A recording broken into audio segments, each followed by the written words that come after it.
podcast is part of the Sports Social Podcast Network. No brakes, no brakes, no fear, no fear. The official British Speedway podcast. We've had our first action in British Speedway for 2024. The season is officially up and running, and heading into the next couple of weeks, things are really going to get moving. One man who's already been busy, he's got 3 meetings under his belt in the space of 5 days. Chris Harris is our main guest this week. With Jamie coming in, he's made it wider and I think better racing. And it definitely is a stadium now that belongs in the top league like it did years ago. And, you know, the owners and everyone that's put the effort in to put it where it is now is fantastic, really. Plenty of previews of the upcoming fixtures this week as the Bellevue Aces finally kick off their campaign, and we hear from Mark Lemon on his team. You know, they're all quite seasoned now, even though they're a relatively young team. There's potential in all their averages, and that's kind of what you look to when you build a team. The guys that can improve. Dan Bewley on an 8-point average, I think, is a steal. We also hear from Maciej Janowski on his first appearance for the Oxford Spires in rather wet conditions, but that's what he's here for. Yeah, that was a nice welcome back in British Speedway, but that was something what I was looking for. Tough competition. And we hear from Brady Kurtz, who finally won the Peter Craven Memorial Trophy. I did want it. I've tried for a lot of years to win this meeting, and I always blow it in the final. And I thought I had again. All that and much more coming up in this week's episode of No Brakes, No Fear. No brakes, no fear. The official British Speedway podcast. Welcome along. This is Ian Brannan into week 3 in the Speedway season, and the action is starting to come thick and fast. We've already had our first league action with the Oxford Spires facing the Birmingham Brummies last week, and Oxford just edging that one in a close encounter at Oxford Stadium. And we've also had a couple of big one-off meetings as well, not least the Peter Craven Memorial and Charles Wright's Testimonial, each providing some thrilling racing in their own right. Reaction from those fixtures coming up later on, and we'll look ahead to the major fixtures that are taking place this week as well in what is now known as the British Speedway Rowe Motor Oil Premiership. British Speedway Premiership thrilled to announce a title sponsorship deal with Rowe Motor Oil for the 2024 season. The UK's top flight, now known as the Rowe Motor Oil Premiership, with immediate effect, and the action, of course, hotting up as we head into action this Thursday with 6 of the 7 clubs in action. So we'll bring you previews of that in just a while. First of all, though, we will speak to our main guest in this episode. Always a popular choice. Chris Harris joins us to talk about Speedway, his season so far, looking back at things from last season and ahead to the future as well. Delighted to say Chris Harris is able to join us fresh from washing the bikes down after his performances at the National Speedway Stadium in the Peter Craven Memorial meeting. And Chris, great to have you with us. It's been an all-action start for you. You've already got 3 meetings under your belt, so it's been all go. Yeah, no, it's been a busy start really for me. We had press day and then our first meeting at Oxford, and then Wrighty's Testimonial, and then the Peter Craven last night. So it's been a bit hectic. Yeah, but all good as well, and you've had some good results. You were top scorer with Oxford, so you must be happy to get that one on the board as well. I mean, it was maybe not perfect conditions, rarely is at this time of the season, but to get that first fixture out of the way and get back to some good form must have been a great way to start. Yeah, obviously the conditions were tricky, but to be fair, both teams gave it a go. There was no one moaning or groaning about the conditions, so I think hats off to both sides there, and the fans were coming out. But no, for me it was a good meeting. Dropping 2 points was pleasing. Obviously we don't like dropping any points, but to start the season off with 13 points, I would take that.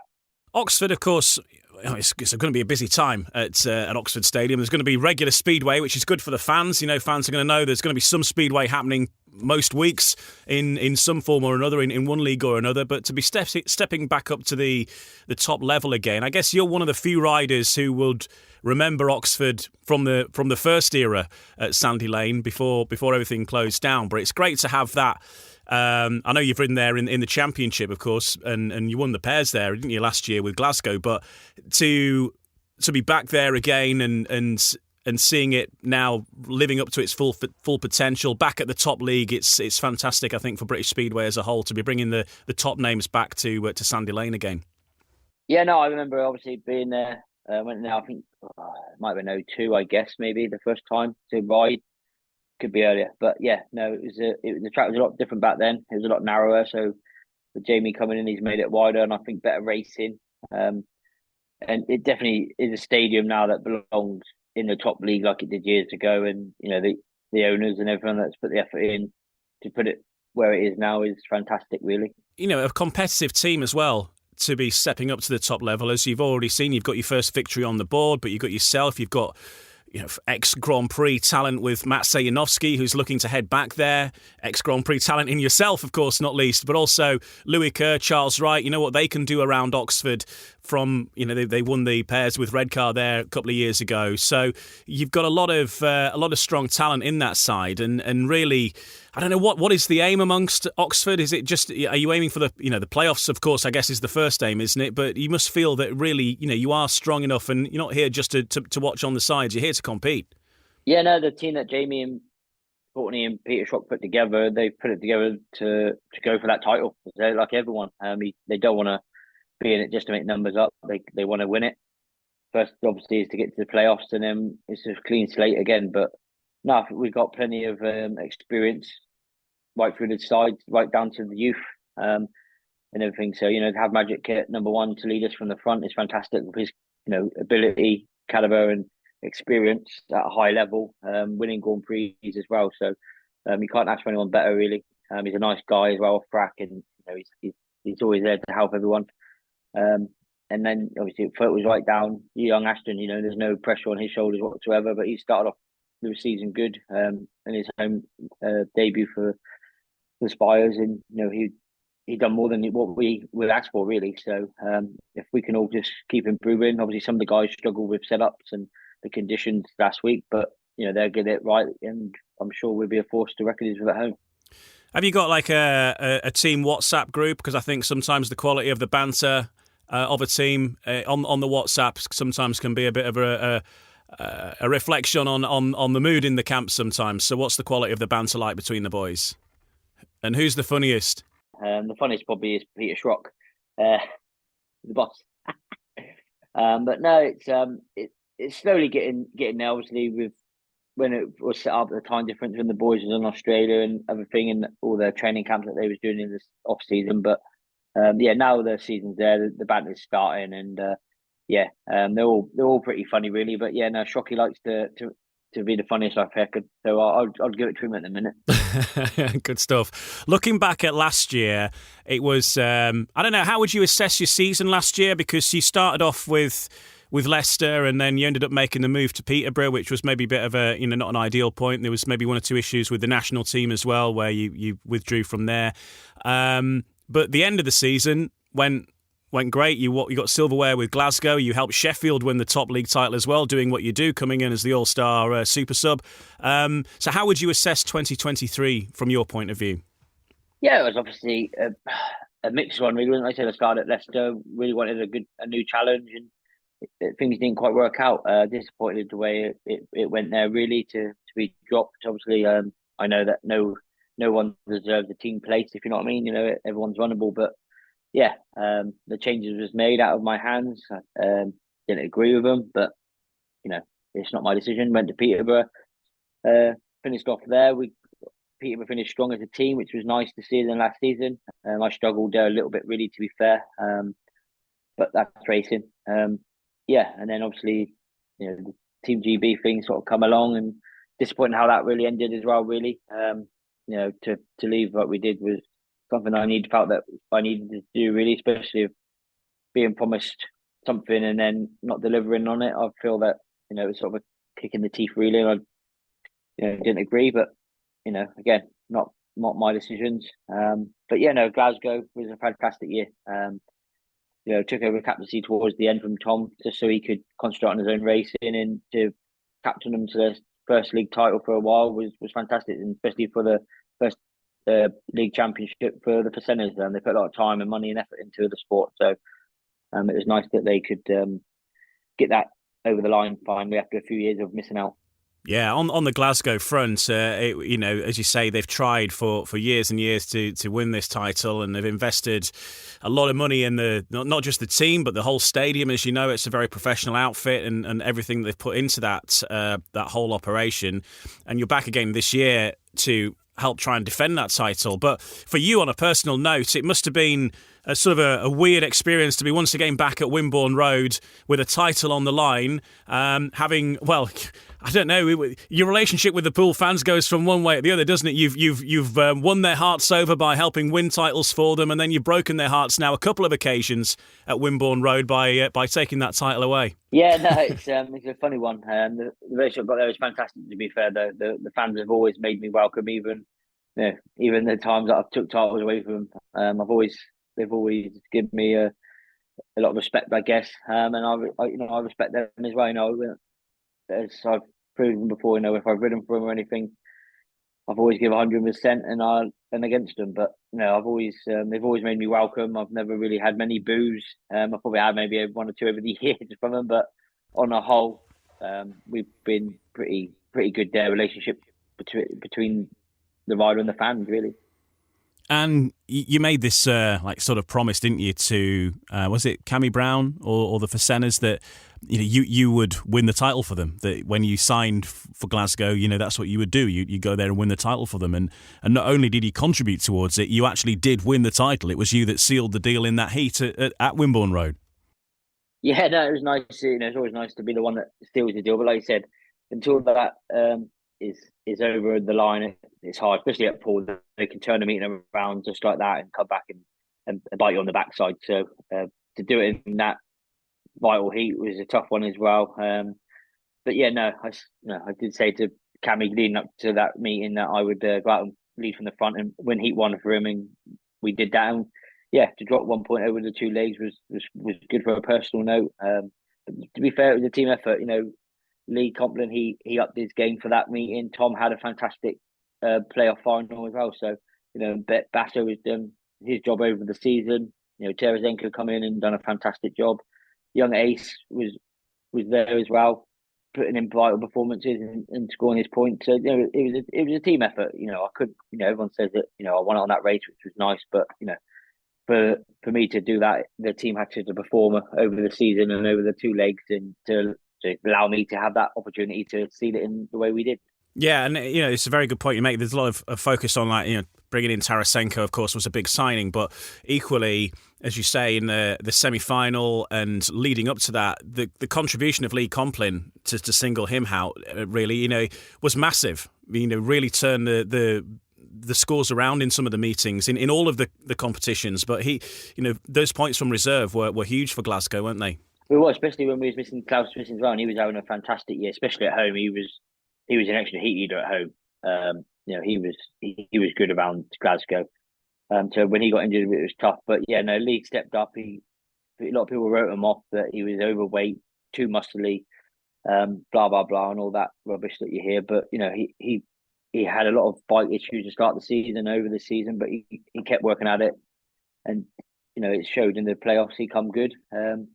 He even crashed and bent probably his best bike, and he's in that Pool and still carried on. So he's a character as well in the team, which is good for team spirit.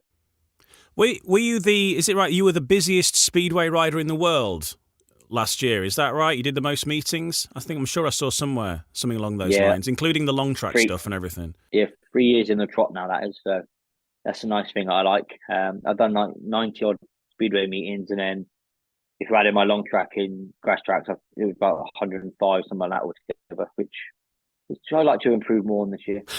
You got a bit more room in the diary. Might be harder this year though, because of the change the rules. You can only guest for one team in the playoffs now, so you're gonna have to pick your horse if your team doesn't qualify, of course. My team's been in both playoffs, so I ain't got to worry about that. Excuse me, but no, I've got Sweden as well this year, so that's hopefully going to keep me busy as well. So yeah, I just like riding my bike. The more meetings I do, the busier I am. On the history of knowing it, I seem to ride better the busier I am. So if I can ride 9 days a week, I ride 9 out of the 7. Do an afternoon matinee before the evening, and you've got the and you're doing the long track again this year because that was close as well, wasn't it? You were very close to the world title this time, and unfortunately just narrowly missed out. But you must be looking to go one better there. Yeah, no, we're back in it. Obviously, again, tried to win that. I've had I think like a 6th, a 5th, a 4th, a 3rd, a 2nd.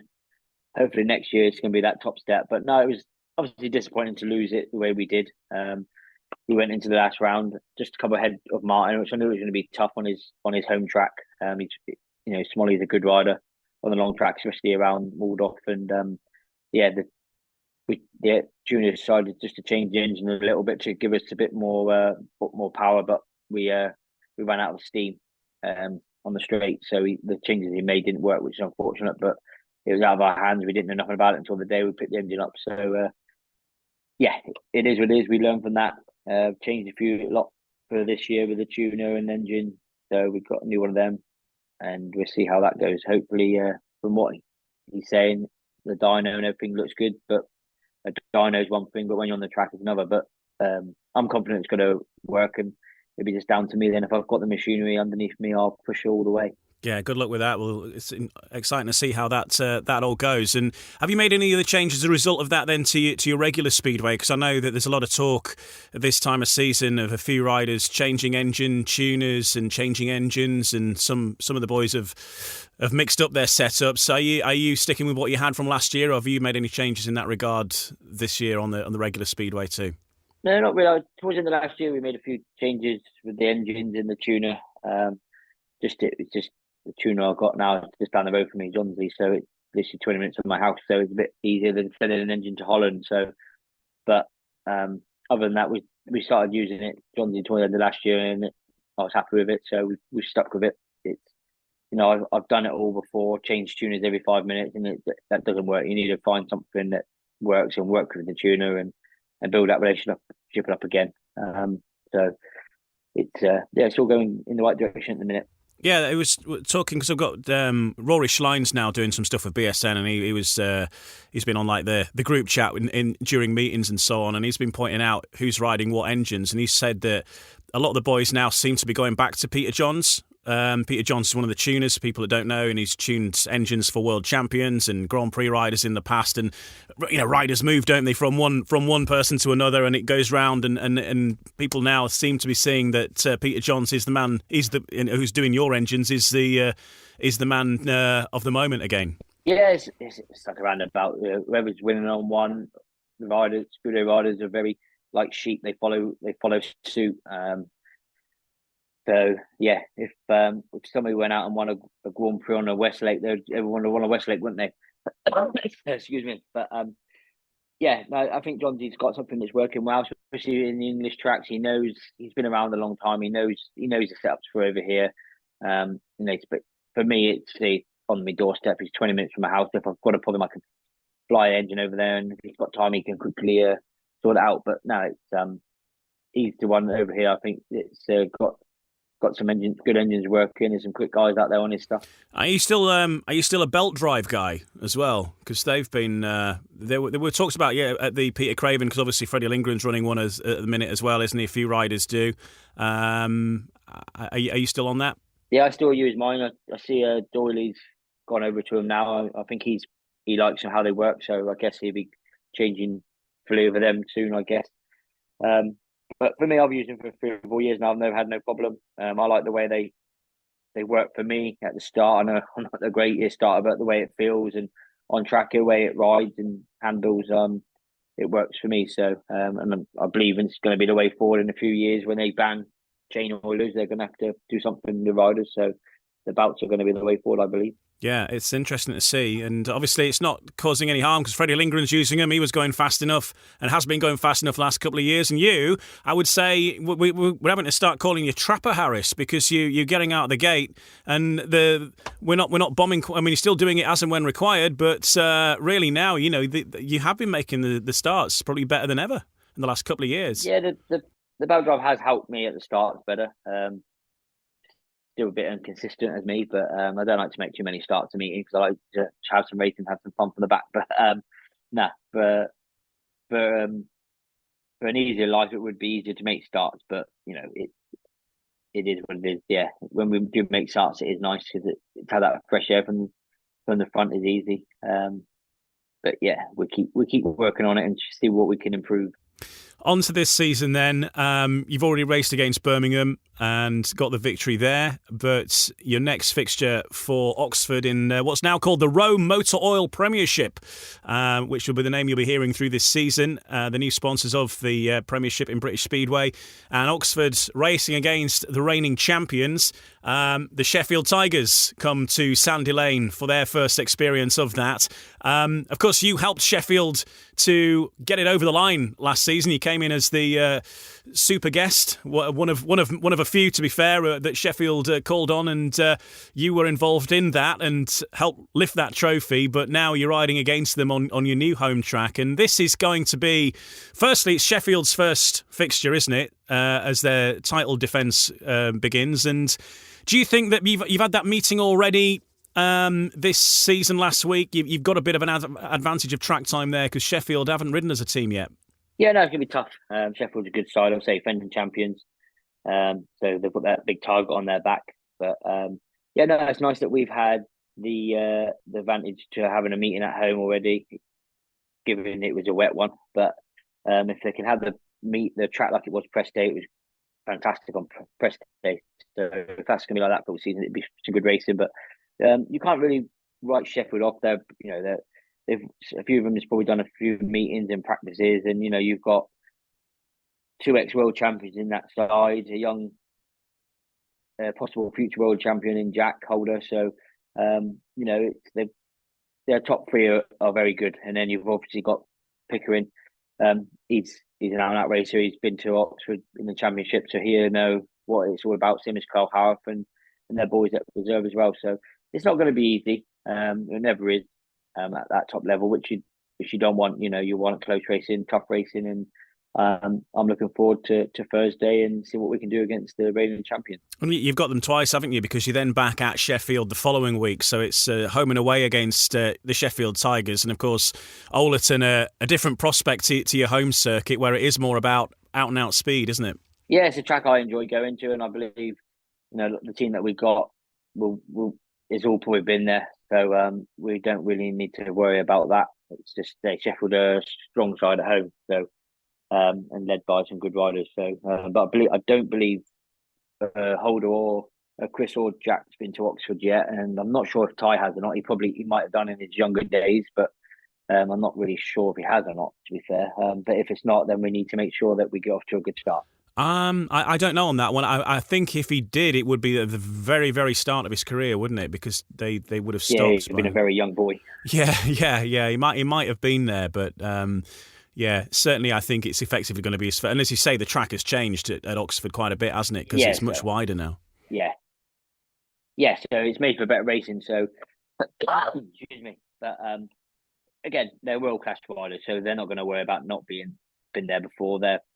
They know what they're doing, so it's going to be we just got to be on our A game, worry about us and not worry about the opposition. And then we've got the Easter break coming up, but then things get going for Glasgow's title defence, and you'll line up as the captain of the Glasgow Tigers and defending that title now. So and you start off with one of the biggest fixtures that you can have in Scottish Speedway. It is the fixture in Scottish Speedway, isn't it? To be fair, it's you're up against Edinburgh, and that what a way to start your title defence against the old enemy. Yeah, no, I always I've done a few of them now, but we always get drilled in by the management there that how big of meeting local derby that one is. So it's a must win. So yeah, it's always tough. Edinburgh is a good track to go to. It's a tough track to go to. They've got some good riders at home. It's a specialist one, but I enjoy it there. But the team we got at Glasgow, I think is a good side. Lot to improve on with their averages, and we can all improve on that. So I think all in all, it should be a good tough meeting. Enjoyable for the fans, we hope. But yeah, we need to start off well. When our title defence, we're the ones with the big target on our back, and we need to make sure that we start off well. We've been talking about British Speedway as a whole over the last few weeks on various podcasts about the general strength, and particularly at the Premiership level, with the quality of the riders that are now back riding here, and one of your teammates being one of them. Maciej, Janowski. We've got Belle and Doyle and Saifutinov, and in your experience, is this we've been saying it's probably the strongest for 10 years. You've been there, through that time and more. Where does it fit in to you? What sort of era are we up against when you look back at this league now as to how strong it is lining up at the start of the season? With maybe the days of Tony Ricardson, perhaps, I don't know. Yeah, definitely the strongest it's been for, probably you've got to say 10 years. I would say a long time. I wouldn't say it's the strongest that we've had, because I said when I started off, you had Jason, you had Sullivan, you had Mark, you had Tony, you had Javi, you had Screeny. You had some good riders. You had Gollop and that. But I feel like you said, if we can get back to them days, to have them top riders over here, it's good. It's looking good at the minute. To say the ones that come back to our shores is great, and hopefully some more top ones will follow. It's not easy. Obviously, we know the money's not as big, or no way as close as what the Polish clubs are paying. So that's a big factor into it as well. But I believe with what's happening with the sport, with the new sponsors that are coming on, it's looking promising, and hopefully it will filter down and it gets the fans back through the gate. Yeah, that's what we're hoping. Slowly does it. It's not going to be an overnight fix, but definitely people can see that there are differences. We've got all these different sponsors already coming in, and it does feel different, and the quality of the rider is different. Looking ahead, maybe 10, 15 years or more, how's Cruz doing? He looks like he's coming on strong with his speedway skills. We see on social media the little practice sessions he's having out by your house, or whether he's hitting the track. He looks like he's learning fast. And you had your first race with him at Scunthorpe, I gather. Yeah, he's. I can assure you, in 10 to 15 years, I won't be riding, so that's for sure. He'll be the only Harris around riding here. But yeah, no, he's enjoying it. He's loving it. Well, he's enjoying it. He'll carry on. We don't pressurise him. If he wants to go on his bike, we take him out. If not, we let him just do what he wants to do. But yeah, when he's there, he loves it. That video we put up with us on the track together at Scunthorpe, on the kids' training track at Scunthorpe, I think it's like nearly up 400,000 views now. So I should have put £1 for every view, shouldn't I? I could have paid the mortgage off. Yeah, pay per view. That's what you need to do. But he just loves it. He's got his own little followers. He's got people come up and ask him for photos and asking to be their friend and that. So he loves it. It's good for him. And yeah, just hope the sport keeps growing back to being big as was when I was a young kid.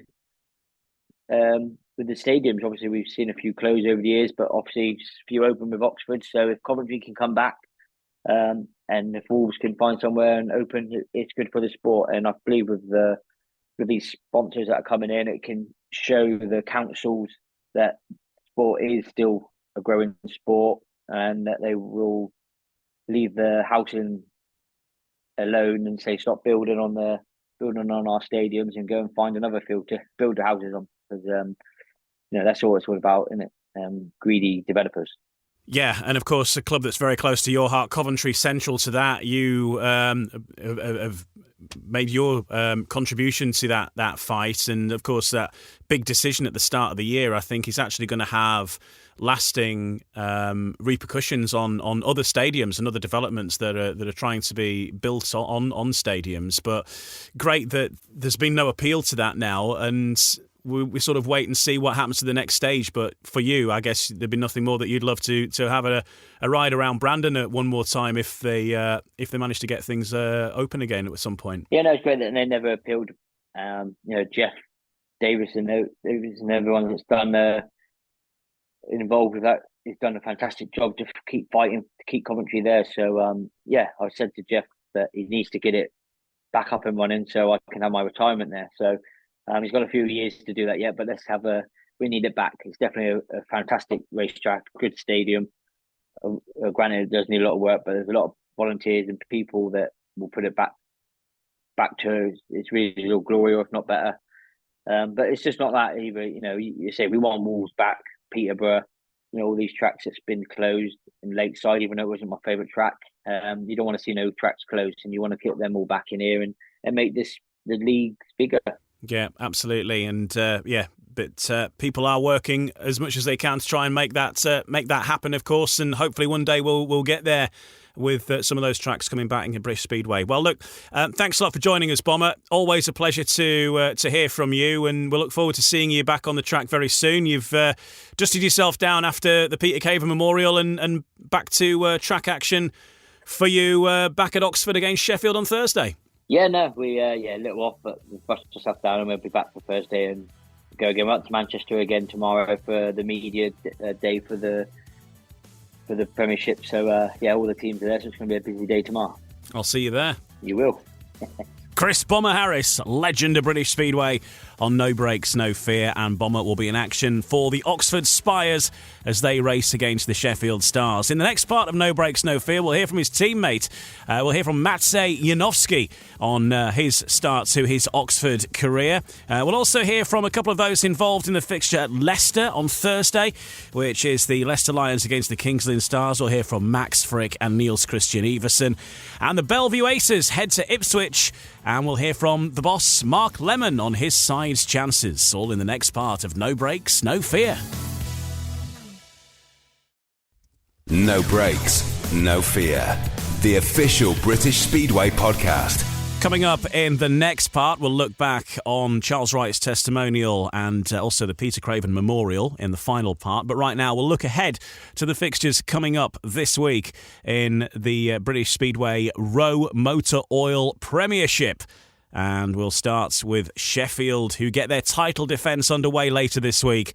And co-promoter Damien Bates feels they've given themselves the best chance possible to retain their crown. The True 7 Group Tigers head to Oxford for their opener, March 21st. It's a 7:30 start for their first league fixture since lifting the Top Flight trophy last October. It's a familiar-looking side, of course. It's been assembled for this term and features 7 riders who all represented the Oleton outfit at some point throughout 2023. Damien Bates certainly feels the Tigers have got the strongest top 5 in the division, as well as 2 of the UK's brightest prospects at reserve. Well, let's hear from the opposition right now, who will be facing them. We'll hear from Maciej Janowski. Already heard from Bomber, of course, but what about his teammate, who's had his first couple of rides in British Speedway over the last week, and he's been chatting to Ryan Guest. Well, Maciej, obviously back in British Speedway with Oxford in 2024. First and foremost, what's it like to be back in British Speedway? I'm very excited. Of course, I want to race a little bit better than for example, tonight. But I have good fun, and I'm looking forward to get good feeling of these tracks and presence better. What was it that made you want to come back to British Speedway at this time? Experience. I know maybe I'm not the youngest rider in the league, but you never end learning. So that was main reason. More experience on difficult tracks, more technical tracks. Yeah. You've had your first meeting with Oxford as well, a win over Birmingham last Thursday. It was an interesting opening night in wet conditions. Yes, that was a nice welcome back in British Speedway, but that was something what I was looking for. Tough competition on difficult weather conditions, and on difficult tracks. So I'm very happy and exciting to be back. Yeah, Chris Harris, your captain as well, getting the job done in heats 14 and 15 on that night. It's quite an experienced side you've got at Oxford in the Premiership. Yeah, so we have. I think we have a very good team, and I hope we will have good fun together and score good points for Oxford. That's the main thing. And looking ahead to this Thursday as well, the champions Sheffield with Jack Holder, Ty Wuffen and Chris Holder. So a big match on Thursday night. Yes, of course. great team coming to Oxford. I hope we'll be good enough to win, of course. Maciej, Janowski chatting with Ryan Guest there, speaking at the Peter Craven Memorial, and a bit of reaction from that to come later on in the podcast. Another team opening up their account will be the Leicester Lions. They had a rain-off last week. They were due to be riding against Bellevue, but the weather got the better of the track, hoping for better at the Pidcock Motorcycles Arena this Thursday. Leicester Lions versus the Kings Lynn Stars. In a moment, we'll hear from Niels, Kristian, Iversen. First of all, let's hear from the Leicester number 1, Max Fricke, also chatting with Ryan Guest. Well, Max, obviously it's a delayed start to the season for the Watling JCB Leicester Lions, but nevertheless really excited to get going on Thursday with Kings Lynn, the visitors. Exactly, it's a shame that we weren't able to get our first fixture underway, but we had press day before, and with the rain forecast it just wasn't meant to be. So we'll get started this week. Everyone's keen and ready to go, so can't wait for it. Nevertheless, as well, did manage to get some track time in on the Wednesday, like you say, and good to get the group together before that first meeting. Exactly, yeah, it was great to get out and do a few laps. We can get an idea, a bit of a feel for the track, and just get a few laps on our bikes. We haven't done a whole lot of riding yet this year, so that's the main thing, just getting a little bit more comfortable and finally get the season underway. And you're excited about this Leicester team in 24? Yeah, exactly. We've got a new team this year, and a lot of changes around the club, so it's really cool to see, and hopefully it's going to be, we'll be able to put in some good results. And as we mentioned, Kings Lynn coming on Thursday night as well. They've got a bit of a revamped team as well, so what are your thoughts heading into that one? Yeah, to be honest, I haven't really looked at too many other teams. We've kind of been concentrating on myself and what we can do to be better. So, we'll take it on like any other meeting, and it's, first one of the years, we've got to be conscious of that. But, I think, it should go well. And a message for the supporters as well. Like you say, lots of excitement to get back trackside on a competitive night of action as well. So, just a message for the Leicester fans ahead of that one. Yeah, we're looking forward to seeing all of you guys there. It's been a long off-season, so can't wait to see you there. There you go, Max. All the best for Thursday. Thank you. So on the opposite side of the pits will be Niels, Kristian, Iversen, who comes into the Kings Lynn side once again in 2024. And it is a new look Kings Lynn outfit. And he's been speaking to Ryan Guest also ahead of that fixture on Thursday against Leicester. Well, Niels, first and foremost, how does it feel to be back with Kings Lynn in 2024? No, it feels good. I'm excited for the season, and we look to have a fairly good team as well, and so it's going to be nice and exciting to get started.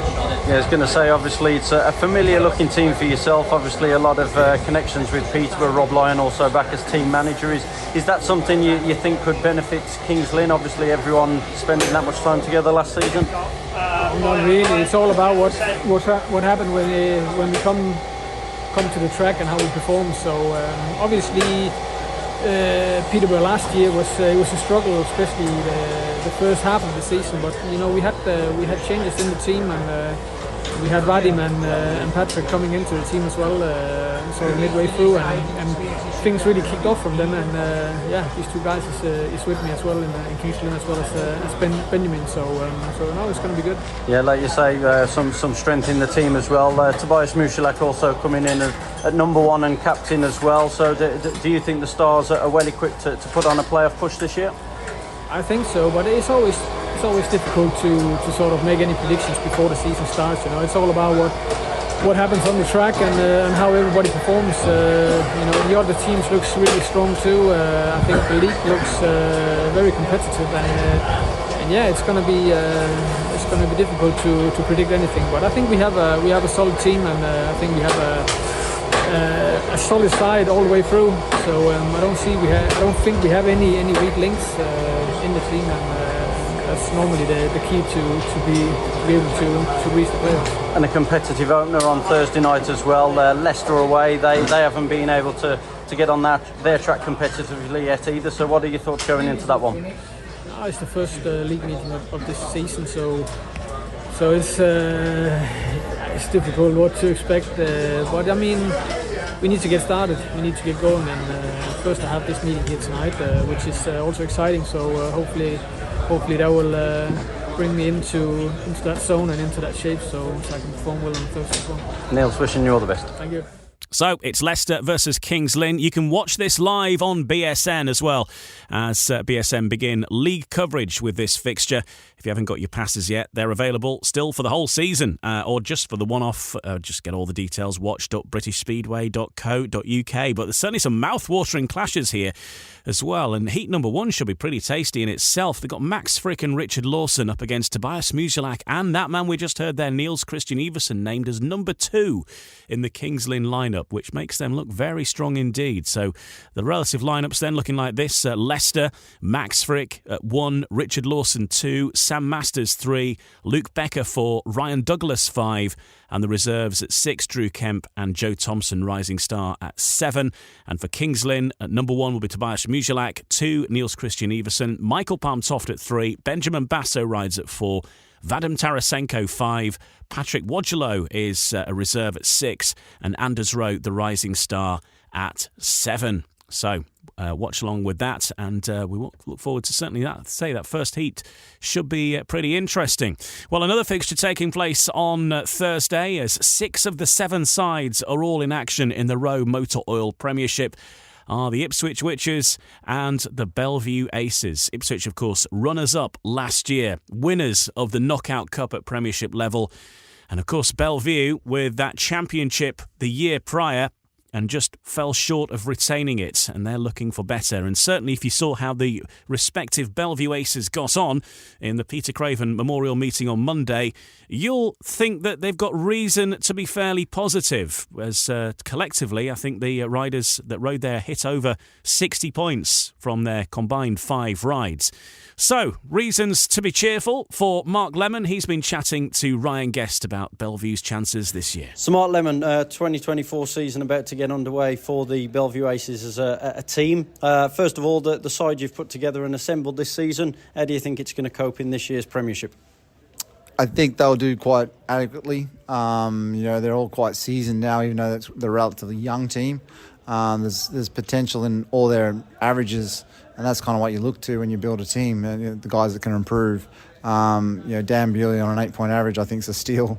He didn't have the best year last year by his own merits, but we know why. He can kick on and be one of the best riders in the UK. So look forward to seeing that. Brady's been just a sterling captain. Leads by example, and obviously watched young Jamin Lindsay sort of develop last year, and young Norrit Baldwin, he's only 19 years of age. He's still got a massive future, and obviously Ben Cook, you saw what he did at the Peter Craven Memorial meeting, so there's a lot to be excited about that. And obviously you got the two Connors at the reserve position, which I think are probably one of the strongest pairings if you look across the league. So a lot to like about the team. But there's 6 other very, very good teams too out there. The Premiership's looking very healthy and very strong, and it's great to see that the product is what it is. Yeah, it was something spoken about last year as well. Obviously around the National Speedway Stadium you created that dominance, obviously looking to do that again, but that aggregate point as well that's in play as well this year. Form on the road going to be just as important once again to get you into that top 4. Yeah, I mean, you look last year, our away form is better than it's ever been, and we didn't quite make the grand final. But obviously, losing Charles Wright to injury really hurt us, and then just extending on that, losing Charles Wright and Tom Brennan, Premiership team winning riders, to not have them back with us is obviously very tough decisions. But you got points limits to consider, and team changes and things like that. So as much as it pains me to see them go, we've welcomed the newcomers into the team. But no, lot to like about a lot of things. But we just got to keep our ethos running, and then hopefully we'll be there or thereabouts. A tough opener on Thursday night at Vauxhall as well. Obviously a repeat of that famous semi-final from last year, and with the way Ipswich have built another strong side as well, it's going to be one tough opener that on Thursday. Yeah, I mean, I looked at the Ipswich team when they built that at the start of 2023. And, if I was going to say who's going to probably end up the top of the league, I would have said Ipswich. Very strong, obviously, Dorley and Safudinoff. But, you got a young Kenny Roux, coming through, is going to sort of improve a lot, I think, in 2024. But, we go back to the Witches, ground where, we obviously, went left with our tails between our legs. But some of the boys have to stand up for themselves, which I'm sure they will. But it'll be an acid test for us, I guess. But... it's the start of the season, so you're not going to count on everything that pans out so early. Many twists and turns to come. This is just the start of it, as 6 of the 7 sides get underway. Of course, apart from Oxford, all of these sides racing their first meeting of the year. So Thursday looks like this: Ipswich versus Bellevue, Leicester versus Kings Lynn, Oxford versus Sheffield Tigers, of course the defending champions. Leicester versus Kings Lynn you can watch live wherever you are in the world on BSN. So that's how things look. And then looking ahead to Monday, there's one fixture on Monday. A lot of fixtures on Thursday this year. Most of the tracks are on Thursdays now. So it's Birmingham Brummies versus Sheffield Tigers on Monday, March 25th. And we'll cover the rest of the fixtures this time next week. But busy time as we head towards the Easter period. There's lots going on, and Speedway is certainly hotting up, and soon we'll have championship action getting underway, as well as the BSN Series launches on the Easter weekend. But more about that next week. In the next part of No Breaks, No Fear, then we'll look back on a couple of the meetings that have taken place this last week. We had the Charles Wright testimonial at Redcar. We had the Peter Craven Memorial at Bellevue. And both meetings certainly delivered some great racing and some very worthy winners as well. So we'll hear about that in just a few moments in the next part of No Breaks, No Fear. No Breaks, No Fear. The official British Speedway podcast. In this final part then, just rounding up a couple of the meetings that happened earlier in the week that helped kick off the 2024 British Speedway season. And first to the National Speedway Stadium, where Bellevue Aces captain Brady Kurtz made the perfect start to the season with victory for the first time in the Peter Craven Memorial at the National Speedway Stadium. He headed an Aces 1-2 in the final, Dan Bewley coming in second place. Leicester skipper and former ace Max Fricke was third. Drama, though, in the early stages on the first bend. 6-rider race, of course, so it was very cramped into that first turn. And 4-time previous winner Jason Doyle clashed with Freddie Lindgren. Lindgren's foot peg getting stuck in Jason Doyle's rear spokes, which forced Jason Doyle to pull out before completing the first lap. And Brady Kurtz celebrating his triumph shortly after. Well, after the awards had been handed out and the champagne had been popped, Paul Bowen from BSN, fresh back from Lord Sugar's boardroom, had a chat with the 3 podium men, Max Fricke, Dan Bewley and Brady Kurtz. That's right, and with third place finisher Max. Oh, you got to be buzzing, that was a good race. It was hectic. 6 riders on the track, you definitely notice the difference. So, especially when you're battling in the middle. So, it's a good race. The track got really tricky in the end. They lost the dirt line was kind of gone, and didn't really know where to ride. So I was picking and choosing. I went outside for a few laps, inside for a couple of laps, but yeah, it was a tough one. And talk about the second place finisher coming in here, Dan Bewley. Do we think we could have done anything on Dan there? Him and Brady seem to be having their own little race. Could we have bombed him? I was trying to get in the mix there, but I pinned a lap around the inside, and I thought, all right, if this works, I'll come out somewhere near the front. But I had no traction down the inside, and I just spun. And Dan, obviously, for you, you're in the front, you're behind Brady, you've got Max breathing down your neck. What do you focus on first? Do you focus on keeping Max behind you, or do you focus on beating Brady? No, to be honest, I was just trying to get it to hook up around the curb, or just kind of waiting for Brady to move somewhere else. I felt like I don't know, but I didn't think the dirt was really working, but I don't think any of us really had anything working. We were just kind of all hoping for a little bit. But fair play to Brady and Max also, and it's been a fun meeting. Let's see if we get Brady. Brady, come on in with this big trophy. He's gleaming, he is. Come on in. There's room for 3 and his trophy. Come and bring your trophy. Get her on there, see if it can stand it. Brady Kurtz, winner of the Peter Craven Memorial meeting. Brady, that was some ride and half, that. Yeah, don't really know what happened. The start was beautiful, and then it all went wrong for me a little bit on the second lap. But Daniel was very fast on the inside. I wasn't sure after the track grade whether it was going to go or not out wide, but it did after a couple of laps. I can see you're all sitting back trying to lift that wheel, get a bit of grip. Was it just fighting the grip for everyone?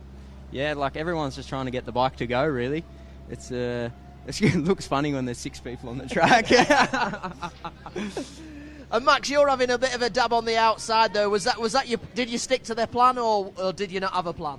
I was trying to make it work, but there wasn't a whole lot of dirt out there. So I switched it back to the inside there, but even when I did that, I didn't have the traction or the speed that I needed to catch these two in front. And Brady, you just got a bit of a lift there into Ben's free there. Was that a bit of a moment, or was it just controlled? I think I decided I was really going for the big line. You was having that trophy. I did want it. I've tried for a lot of years to win this meeting, and I always blow it in the final. And I thought I had again. Absolutely fantastic stuff there. Winner of the Peter Craven Memorial, Brady Kurtz. Well done to him. Persistence pays off, and finally he got there, and the trophy is his, and his name goes down in history. Well, on Sunday, world number 2 Freddie Lindgren topped the podium with victory in Charles Wright's testimonial meeting at Redcar. The Swedish superstar had to come from behind in the final, passing a resurgent Erik Riss in tricky conditions. Heavy rain falling on the final. The rest of the meeting was perfect, and then the rain moved in just for that final heat. Bellevue and pool racer Ben Cook took third place, and Dan Bewley missed out in the final. Well, afterwards, I caught up with the winner, Swedish superstar Fast Freddie Lindgren. Freddie Lindgren, winner. It was not ideal conditions, but a great afternoon of Speedway here at Redcar. Yeah, it was really nice. It was very nice throughout the whole meeting, I would say. We were lucky with the weather, and the track held up good. It had some rain beforehand, so I enjoyed it. It was a good turnout, a good event, and unfortunately we had some rain in the final, but made it happen anyways. Yeah, I mean the final was all action, and I think sometimes the rain obviously is a leveller. It was very wet conditions out there, but you raced for it. You didn't just gate and go. You worked for it, and you got past Erik Riss. He put a good fight together. Yeah, I found a good line right by the inside there, and the shortest way around when it was so slippery, and had to use a bit of throttle control as well, so happy with that. Yeah, absolute masterclass in riding in tricky conditions, and fair play to all 4 riders for giving it a go and really putting it on the line and racing despite the weather that had moved in, and particularly Erik Riss and Freddie Lindgren really showing what they're made of there in that final at Redcar. So we'll just have a look at the fixtures ahead for the next week or so as we head towards the Easter weekend. Lots of Rowe Motor Oil Premiership action. And on Thursday, we've got 3 matches. Ipswich Witches versus the Bellevue Aces, the Leicester Lions versus the Kings Lynn Stars, and Oxford Spires versus the Sheffield Tigers. And then it's back to action on Monday, March 25th, just the one fixture, and that's the Birmingham Brummies versus the Sheffield Tigers at Perry Bar, as Birmingham look to open their home campaign in the Rowe Motor Oil Premiership. And then next Thursday, another busy day. We've got 3 tracks in action. Of course, 6 of the 7 sides racing each other. And it's the Sheffield Tigers versus the Oxford Spires at Oleton. Ipswich Witches versus the Birmingham Brummies at Foxhall. And at the Adrian Flux Arena, Kings Lynn Stars versus the Leicester Lions. And, of course, then into the Easter weekend. And Good Friday sees the first action in the WRSA National Development League as the Bellevue Colts face the Leicester Lion Cubs. That's at 1 o'clock at the National Speedway Stadium. And other fixtures on Friday, it's the start of the championship campaign, I guess you'd say, certainly at that level of British Speedway. We've got a couple of BSN series fixtures, one in the Northern Group, the Scunthorpe Scorpions racing against the Workington Comets. The first appearance at this level of British Speedway for the Comets, and that's 5:30 at the Eddie Wright Raceway on Good Friday. The Pool Pirates in action on Good Friday as well. 7:30 the start time at Wimborne Road in the BSN Series as the Pirates face the Oxford Cheetahs. And also on Friday, there's action on Teesside at the Echo Arena. The Redcar Bears up against the Newcastle Diamonds Select. All riders that have formerly ridden for Newcastle. So Steve Worrell certainly involved in that, for example. That's the Tyne Tees Trophy at 7:30 at Redcar Good Friday. On Saturday, March 30th, well, not only is it my birthday, but you got action at Plymouth for the first time this year. BSN Series Southern, and that is Plymouth Gladiators versus the Pool Pirates. And also the Berwick Bandits are racing against the Workington Comets in the Border Trophy. And the return leg of that will be 24 hours later, well, actually less than 24 hours later at Workington, because they're riding at 3 o'clock there. Workington against the Berwick Bandits on Easter Sunday, March 31st. And then Bank Holiday Monday, we're back to action in the Premiership Knockout Cup. Actually gets underway with a couple of fixtures on Bank Holiday Monday. Looking further ahead, Bellevue Aces versus the Sheffield Tigers at 12 noon at the National Speedway Stadium. And also in the Knockout Cup, it's the Leicester Lions versus the Ipswich Witches. Both of those quarter-final first leg fixtures. And one Rowe Motor Oil Premiership fixture as well, as the two new sides to Premiership action, the Birmingham Brummies and the Oxford Spires, face each other. Of course, the bonus point is up for grabs there, with it being so close from the first leg. Oxford just nicking the points on the night, but still very close, and the Brummies have certainly got a lot to ride for in that one, and that takes you well into April. But I just thought it's worth covering off the Easter bank holiday in case you want to plan ahead and factor in any of those fixtures. They're coming thick and fast now, and certainly once you get into April, well, there's no stopping it. There's Speedway right, left and centre, but we'll talk about that a little bit more next week on the official British Speedway podcast. No brakes, no fear. Thanks for joining us. Thanks to my guest earlier as well, Chris Harris, for spending half an hour with us and chatting Speedway. Thanks to Ryan Guest for getting out there and grabbing some interviews as well through the course of the Peter Craven Memorial. And thanks to you, of course, for listening. We'll be back next week with another episode of No Brakes, No Fear. Don't forget to bookmark, like, follow, subscribe, whatever app you use, whatever you have to do, so you don't miss a future episode. And check out the previous episodes as well. There's lots to listen to. Kelvin Tatum's Premiership preview was last week's episode. And before that, the first week this year, we caught up with Phil Morris, the Premiership CEO, and the chairman of British Speedway, Rob Godfrey. So lots to catch up on there. And we'll catch you on the next episode of No Brakes, No Fear. No Brakes, No Fear. The official British Speedway podcast. Sports Social Podcast Network.